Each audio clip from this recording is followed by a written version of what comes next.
ICC world cup అంటే cricket fans అందరికీ ఒక పండుగ లాంటిది. దేశాల మధ్య జరిగే ఆ పోరు, ఆ ఉత్కంఠ, స్టేడియం నిండా ఫ్యాన్స్ కేకలు, ఆ మజాయే వేరు.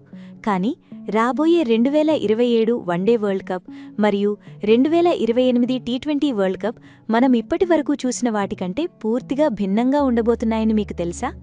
అవును, ఐసీసీ ఈ రెండు మేజర్ టోర్నమెంట్లలో చాలా మార్పులు చేసింది. ఈసారి కేవలం టీమ్స్ సంఖ్య పెరగడమే కాదు, అసలు టోర్నమెంట్ జరిగే పద్ధతినే పూర్తిగా మార్చేసింది. ఫ్యాన్స్ని మరింతగా ఎంగేజ్ చేయడానికి ప్రతి మ్యాచ్లోనూ గెలుపు కోసం టీమ్స్ చావోరేవో తేల్చుకునేలా ప్లాన్ అన్నీ మార్చేసింది. అయితే అసలు సూపర్ 7 అంటే ఏంటి? టీ20లో కూడా ఎలిమినేటర్స్ ఎందుకు పెట్టారు? వేల కోట్ల కోసమే బీసీసీఐ మ్యాచ్లను పెంచుకుంటూ వెళ్తోందా? అసలు జైషా ప్లాన్ ఏంటి?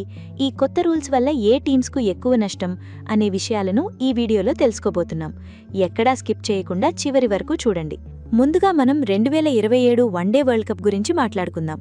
2023 వరల్డ్ కప్లో మనం చూసిన ఫార్మాట్ వేరు, ఇప్పుడు రాబోయేది వేరు. అప్పట్లో కేవలం 10 టీమ్స్ మాత్రమే ఉండేవి మరియు 48 మ్యాచ్లు జరిగాయి. కానీ ఈసారి టీమ్స్ సంఖ్యను 14కు పెంచారు. టీమ్స్ పెరగడం అంటే సహజంగానే మ్యాచ్ల సంఖ్య కూడా పెరుగుతుంది. అందుకే మొత్తం 57 మ్యాచ్లు ఉండబోతున్నాయి. అయితే ఇక్కడ విశేషమేంటంటే గతంలోలాగా రౌండ్ రాబిన్ పద్ధతి కాకుండా మళ్లీ గ్రూప్ స్టేజ్ పద్ధతినే తిరిగి తీసుకొచ్చారు. ఈసారి వన్డే వరల్డ్ కప్లో మొత్తం 5 రకాల స్టేజ్లు ఉండబోతున్నాయి. ఇందులో సెమీఫైనల్స్ మరియు ఫైనల్ మనందరికీ తెలిసిందే. కానీ అంతకంటే ముందు జరిగే 3 స్టేజ్లు చాలా ఇంట్రెస్టింగ్గా ఉండబోతున్నాయి. మొదటి స్టేజ్ పేరు సూపర్ సిరీస్. ఇది వినడానికి కొంచెం కొత్తగా ఉంది కదా? నిజానికి దీన్ని ఒక క్వాలిఫైయర్ లాగా చెప్పుకోవచ్చు. ఐసీసీ వన్డే ర్యాంకింగ్స్ ఆధారంగా 11 టీమ్స్ డైరెక్ట్గా మెయిన్ గ్రూప్ స్టేజ్కు క్వాలిఫై అవుతాయి. కానీ 12వ టీం ఎవరనేది నిర్ణయించడానికి 3 టీమ్స్ మధ్య ఈ సూపర్ సిరీస్ జరుగుతుంది. ఈ 3 టీమ్స్ రౌండ్ రాబిన్ పద్ధతిలో తలబడతాయి. పాయింట్స్ టేబుల్లో టాప్లో ఉన్న టీం 12వ టీమ్గా క్వాలిఫై అవుతుంది. చిన్న టీమ్స్కి ఇదొక గొప్ప అవకాశమని చెప్పాలి. ఇక రెండో స్టేజ్ నుంచి అసలైన వరల్డ్ కప్ మొదలవుతుంది. దీనినే మెయిన్ గ్రూప్ స్టేజ్ అంటారు. ఈ స్టేజ్లో మొత్తం 12 టీంలను 2 గ్రూపులుగా విడదీస్తారు. ఒక్కో గ్రూప్లో 6 టీంలుంటాయి. ఇక్కడ ప్రతి టీం తన గ్రూప్లోని మిగతా టీమ్స్తో ఒక్కొక్క మ్యాచ్ ఆడుతుంది. అంటే ప్రతి టీం ఓవరాల్గా 5 మ్యాచ్లు ఆడుతుంది. అలా గ్రూప్ స్టేజ్లో మొత్తం 30 మ్యాచ్లు జరుగుతాయి. అయితే ఇక్కడే ఒక పెద్ద ట్విస్ట్ ఉంది. ఈ గ్రూప్ స్టేజ్ నుంచి తదుపరి స్టేజ్ అయిన సూపర్ 7కి టీమ్స్ ఎలా వెళ్తాయనేది చాలా ఇంట్రెస్టింగ్గా ఉంటుంది. సాధారణంగా గ్రూప్ ఏలో ఉన్న టాప్ 3 టీమ్స్, అలాగే గ్రూప్ బిలో ఉన్న టాప్ 3 టీమ్స్ నేరుగా సూపర్ 7కి క్వాలిఫై అవుతాయి. మరి 7వ టీం ఎవరో తెలుసా? 2 గ్రూపుల్లోనూ 4వ స్థానంలో నిలిచిన టీమ్స్ను కంపేర్ చేస్తారు. ఎవరికైతే ఎక్కువ పాయింట్లుంటాయో వాళ్లను 7వ టీంగా తీసుకుంటారు. ఒకవేళ పాయింట్లు సమానంగా ఉంటే నెట్ రన్ రేట్ చూస్తారు. అది కూడా సమానంగా ఉంటే ఎవరైతే ఎక్కువ మ్యాచ్లు గెలిచారో ఆ టీంని క్వాలిఫై చేస్తారు. ఒకవేళ ఇవన్నీ సమానమైతే ఐసీసీ ఒక టై బ్రేకర్ మ్యాచ్ పెట్టొచ్చు, లేదా ర్యాంకింగ్స్ని బట్టి నిర్ణయించవచ్చు. ఈ సూపర్ 7 అనేది ఐసీసీ చేసిన ఒక మేజర్ చేంజ్. సాధారణంగా మనం సూపర్ 6 లేదా సూపర్ 8 చూస్తాం.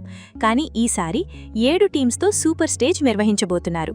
ఈ స్టేజ్లో రౌండ్ రాబిన్ పద్ధతిలో ప్రతి టీం మరో 6 జట్లతో మ్యాచ్లాడుతుంది. అంటే ఈ స్టేజ్లోనే మొత్తం 21 మ్యాచ్లు జరుగుతాయి. సూపర్ 7 పాయింట్స్ టేబుల్లో టాప్ 4లో నిలిచిన జట్లు సెమీఫైనల్స్కి క్వాలిఫై అవుతాయి. ఈ మార్పుల వల్ల ఒక్కో టీం ఆడే మ్యాచ్ల సంఖ్య పెరిగింది. ఏదైనా టీం సూపర్ సిరీస్ నుంచి వచ్చి ఫైనల్ వరకు చేరితే వాళ్లు మొత్తం 15 మ్యాచ్లు ఆడాల్సి ఉంటుంది. ఇది టోర్నమెంట్ను మరింత సుదీర్ఘంగా మరియు రసవత్తంగా మారుస్తుంది. ఇక ఇప్పుడు 2028 టీ20 వరల్డ్ కప్ విషయానికి వద్దాం. ఈ ఫార్మాట్ ఇంకా ఇంట్రెస్టింగ్గా మారింది. అయితే ఇందులో మ్యాచ్ల సంఖ్యలో ఎలాంటి మార్పు లేదు. మరోసారి 55 మ్యాచ్లు ఉండబోతున్నాయి. అలాగే టీమ్స్ సంఖ్య కూడా 20గానే ఉంది. కానీ ఫార్మాట్ మాత్రం భారీ మార్పులు చేశారు. గతంలో 20 జట్లను 4 గ్రూపులుగా విడదీసేవారు. కానీ ఇప్పుడు 5 గ్రూపులుగా డివైడ్ చేయబోతున్నారు. అంటే ప్రతి గ్రూప్లో కేవలం 4 టీంలే ఉంటాయి. దీనివల్ల గ్రూప్ స్టేజ్లో ప్రతి టీం కేవలం 3 మ్యాచ్లే ఆడుతుంది. ఇక్కడ ఒక్క మ్యాచ్ ఓడిపోయినా ఇంటికి వెళ్లిపోయే ప్రమాదం ఎక్కువగా ఉంటుంది. ఈ 5 గ్రూపుల నుంచి టాప్ 2లో నిలిచిన టీమ్స్ సూపర్ 10 స్టేజ్కి క్వాలిఫై అవుతాయి. సూపర్ 10లో మళ్లీ 10 జట్లను 2 గ్రూపులుగా విడదీస్తారు. ఒక్కో గ్రూప్లో 5 టీంలుంటాయి. ఇక్కడ ప్రతి జట్టు 4 మ్యాచ్లు ఆడుతుంది. అయితే ఇక్కడే ఐసీసీ ఒక సూపర్ ప్లాన్ వేసింది. గతంలో 4 టీమ్స్ మాత్రమే సెమీస్కి వెళ్లేవి. కానీ ఈసారి 6 టీమ్స్ నాకౌట్ స్టేజ్కి క్వాలిఫై అవుతాయి. నాకౌట్ స్టేజ్కి క్వాలిఫై అవ్వడం అంటే నేరుగా సెమీస్కి వెళ్లడం కాదు. గ్రూప్ ఏలో ఫస్ట్ ప్లేస్లో ఉన్న టీం నేరుగా సెమీఫైనల్ 1కి వెళ్తారు. అలాగే group below first place team నేరుగా సెమీఫైనల్ 2కి వెళ్తారు. మరి మిగతా 2 సెమీఫైనల్ స్లాట్స్ కోసం ఎలిమినేటర్ మ్యాచ్లు నిర్వహిస్తారు.